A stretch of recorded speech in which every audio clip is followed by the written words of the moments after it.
माझ्या आयुष्यात ना म्हाका एका प्रश्नाची कायम भीती वाटता, कारण तो प्रश्न ऐकलाय ना आणि त्याचं उत्तर देताना म्हाका खूप कसं तरी होता.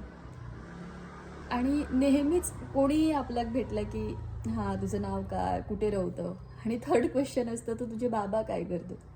आता बाबा काय करतात ह्यो प्रश्न कशाक विचारतात तर तुझं स्टेटस त्याच्यावरून समजत असतं, बाबा काय करतात ह्याच्यावरून. तर कधी पण म्हाका कोणी विचारलं की बाबा काय करतात, मग आन्सर करूचं लागतं की नाही बाबा नाहीत. मग काय काही जण विचारतले नायत म्हणजे, मग तेंका पुन्हा एक्सप्लेन करूचा लागतं की नाही बाबा नायत, लहान असतानाच गेले देवा घरी म्हणून. मग सगळे म्हणतले ओ सॉरी माहिती नव्हतं आमका वगैरे. मग म्हणूचं लागतं तेंका आन्सर करायचं आणि सांगूचं लागतं की इट्स ओके, काय नाही, झाली 15 वर्ष आता सवय आहे म्हणून. पण हो प्रश्न विचारल्यानंतर ना आमच्या मनात जो वादळ सुरू होतं ना, तर वादळ शांत करणं खूप कठीण होऊन जातं.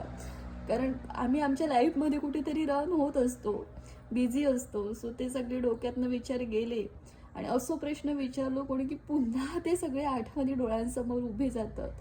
सगळ्या पुन्हा आठवतात, ते वाईट क्षण, जे नको असणारे क्षण पुन्हा आठवतात. आणि खूप वाईट वाटतं या गोष्टीचं. आता वादळ शांत करताना पुन्हा खूप टाईम लागता. म्हणजे दाखवताना दाखवतो आम्ही की नाही काय नाही, इट्स नॉर्मल वगैरे. बट खूप त्रास होता या गोष्टीचं.